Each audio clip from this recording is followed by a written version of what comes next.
नमस्कार। आज मैं आदित्य पटेल आप लोगों को पूर्ण संख्याओं अर्थात होल नंबर्स के बारे में पढ़ाना चाहूंगा।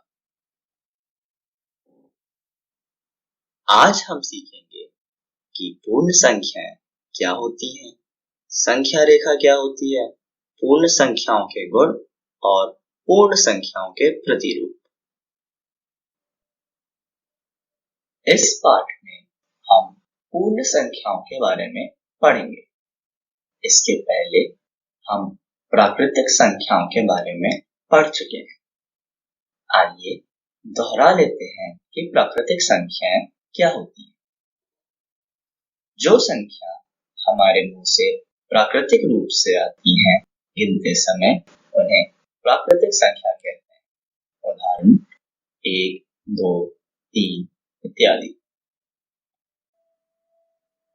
पूर्ववर्ती और परवर्ती किसी प्राकृत संख्या में एक जोड़ने पर उसका परवर्ती प्राप्त होता है, वहीं किसी प्राकृत संख्या में एक घटाने पर उसका पूर्ववर्ती प्राप्त होता है।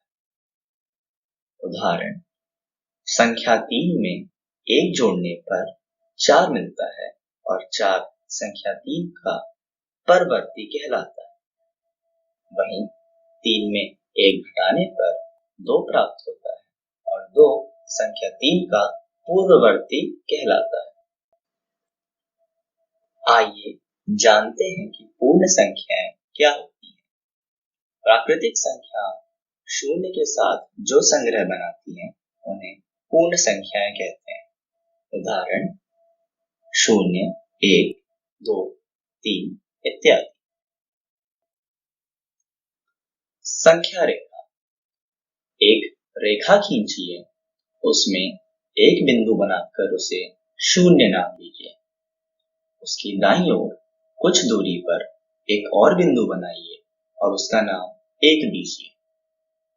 0 और 1 के बीच में जितनी दूरी है उतनी ही दूरी 1 की दाईं ओर लेकर एक और बिंदु बनाइए और उसका नाम 2 दीजिए। इसी प्रकार उतनी ही दूरी पर 2 की दाईं ओर एक बिंदु बनाइए और उसका नाम 3। इसी प्रकार करते करते जो हमें रेखा प्राप्त होती है वह संख्या रेखा होती है। 0 और 1 के बीच की दूरी को एक मात्रक कहते हैं।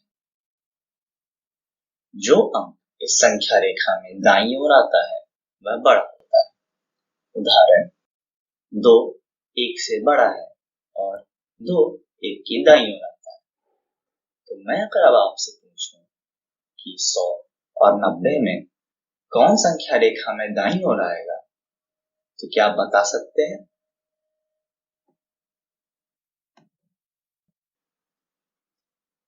संख्या रेखा पर योग। किसी भी संख्या में कोई अंक जोड़ने पर क्या प्राप्त होता है, यह जानने के लिए हमें उस संख्या से उस अंक बराबर मात्रक दूरी पर दाईं ओर जाना पड़ता है। उदाहरण 3 में 2 जोड़ने पर क्या प्राप्त होता है, यह जानने के लिए हम 3 से 2 मात्रक दूरी पर दाईं ओर जाते हैं और ऐसा करने पर हमें 5 मिलता है, अर्थात 3 में 2 जोड़ने पर 5 प्राप्त होता है। संख्या रेखा पर घटाना।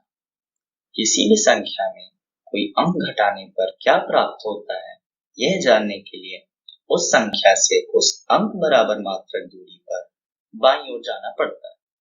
उदाहरण 3 में से 2 घटाने पर क्या प्राप्त होता है, यह जानने के लिए हम 3 से 2 मात्रक दूरी बाईं ओर जाते हैं और ऐसा करने पर हमें 1 मिलता है, अर्थात 3 में से 2 घटाने पर 1 प्राप्त होता है।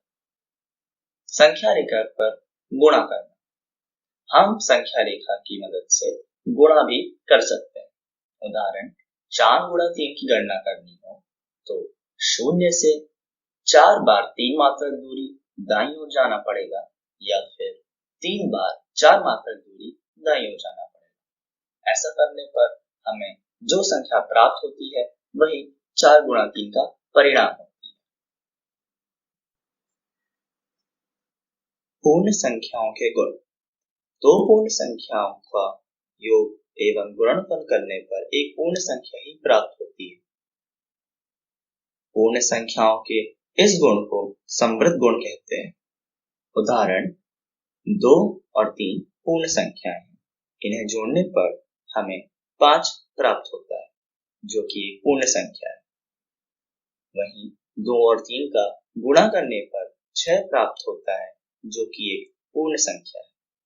तो हम ऐसा कह सकते हैं कि पूर्ण संख्याएं योग एवं गुणन के अंतर्गत समृद्ध होती हैं।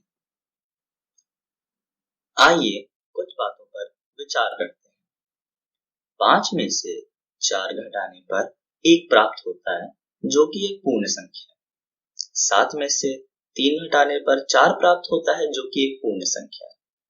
लेकिन 3 में 8 घटाने पर क्या एक पूर्ण संख्या प्राप्त होती है? नहीं। वहीं 6 में 2 का भाग लेने पर 3 प्राप्त होता है, जो कि एक पूर्ण संख्या है। 8 भागे 4 2 होता है, जो कि एक पूर्ण संख्या है। लेकिन क्या 2 भागे 5 भी एक पूर्ण संख्या प्राप्त होती है? नहीं। तो हम क्या ऐसा कह सकते हैं कि पूर्ण संख्याएं व्यवकलन और विभाजन के अंतर्गत समृद्ध नहीं होती? जी हाँ, यह सच बात है। पूर्ण संख्याएं व्यवकलन और विभाजन के अंतर्गत समृद्ध नहीं होती। आइए कुछ और बातों पर विचार करते हैं। 1 में 2 जोड़ने पर 3 प्राप्त होता है। 2 में 1 जोड़ने पर क्या प्राप्त होता है? लेकिन वहीं 3 में 5 जोड़ने पर 8 प्राप्त होता है और 5 में 3 जोड़ने पर क्या प्राप्त होता है? क्या आपका परिणाम वही है जो पहले आया था? क्या 2 में 1 जोड़ने पर 3 ही प्राप्त हुआ? क्या 5 में 3 जोड़ने पर 8 ही प्राप्त हुआ? ऐसे ही 2 में 3 का गुणा करने पर 6 प्राप्त होता है। क्या 3 में 2 का गुणा करने पर 6 ही प्राप्त होता है? 4 में 2 का गुणा करने पर 8 प्राप्त होता है। क्या 2 में 4 का गुणा करने पर भी 8 ही प्राप्त होता है? 5 में से 2 घटाने पर 3 प्राप्त होता है। क्या 2 में से 5 घटाएंगे तो हमें यही परिणाम दोबारा मिलेगा? नहीं, शायद नहीं। 8 में से 6 घटाने पर 2 प्राप्त होता है, लेकिन 6 में से 8 घटाने पर क्या 2 प्राप्त होगा? नहीं।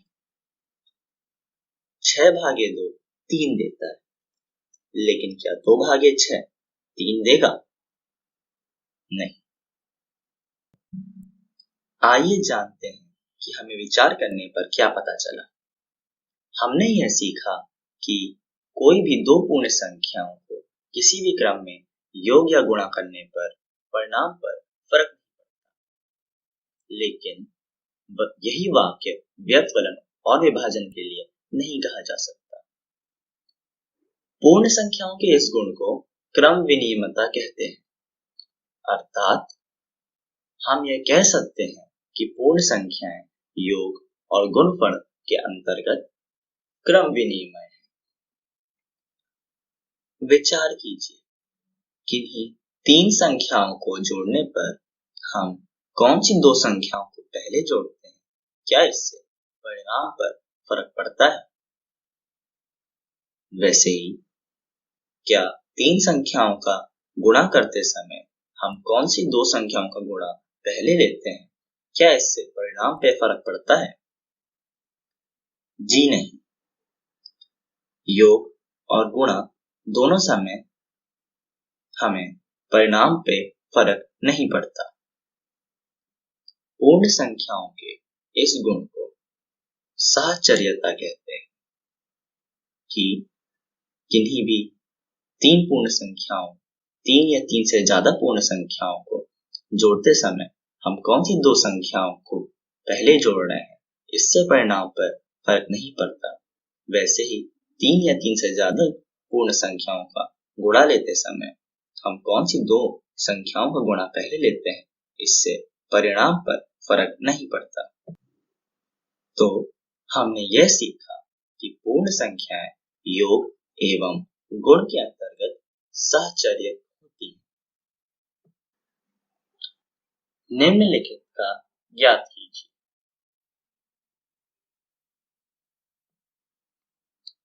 उत्तर। दिए गए प्रश्नों में हम पूर्ण संख्याओं के साहचर्यता गुण का इस्तेमाल करेंगे। उसकी मदद से हम दिए गए प्रश्नों का मान काफी आसानी से निकाल लेंगे। पहला सवाल। हमने अंत की दो संख्याओं को जोड़कर 30 बना लिया और 30 में 14 जोड़कर 44 बना लिया। दूसरा सवाल। हमने पहले 13 में 7 जोड़कर 20 प्राप्त किया और फिर उसमें 4 जोड़कर 24 प्राप्त किया। ऐसे ही तीसरे सवाल में हमने पहले 25 और 4 का गुणा लिया और ऐसा करने पर हमें 100 प्राप्त हुआ। उसी 100 को 56 से गुणा लेने पर हमें 5600 प्राप्त हुआ। ऐसा करने से हमें काफी आसानी से हमारे उत्तर मिल गए। विचार कीजिए। 6 गुणा 8 40 होता है। 6 गुणा 5 में 6 गुणा 3 जोड़ने पर क्या प्राप्त होता है? ऐसा करने पर भी हमें 40 प्राप्त होता है। पूर्ण संख्याओं के इस गुण को योग पर गुणन का वितरण गुण कहते हैं। उदाहरण। एक दुकानदार एक पेंसिल पर 2 रुपए कमाता और एक पेन पे 3 रुपए कमाता। उसकी कुल कमाई कितनी होगी अगर उसने एक दिन में 4 पेंसिल और 4 पेन बेचे? उत्तर। पहले हम पेंसिल से की गई कुल कमाई निकालेंगे, फिर हम पेन से हुई कुल कमाई निकालेंगे और उनको आपस में जोड़ने पर हमें हमारा उत्तर प्राप्त होगा।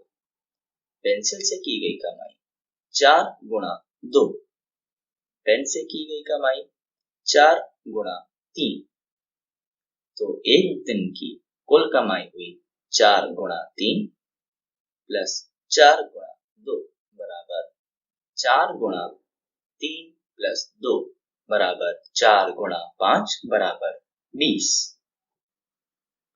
तत्समव्यय योग एवं गुण के लिए शून्य को किसी भी पूर्ण संख्या जोड़ने पर वही प्राप्त हो जाती है। इसलिए शून्य को योग का तत्समव्यय कहते हैं। एक का किसी भी पूर्ण संख्या से गुणा लेने पर वही संख्या प्राप्त होती है। इसलिए एक को गुण का तत्समव्यय कहते हैं। पूर्ण संख्याओं के प्रतिरूप। इसमें हम पूर्ण संख्याओं को बिंदुओं द्वारा प्रारंभिक आकारों के रूप में व्यवस्थित करेंगे। तो मित्रों, आज के पाठ में हमने निम्नलिखित चीजें सीखी। पूर्ण संख्याएं क्या होती हैं, संख्या रेखा क्या होती है और कैसे संख्या रेखा की सहायता से हम गुण, योग, घटाना और विभाजन कर सकते हैं। पूर्ण संख्याओं के गुण क्या होते हैं और पूर्ण संख्याओं के प्रतिरूप क्या होते हैं। तो मित्रों, आज के लिए बस इतना ही। धन्यवाद।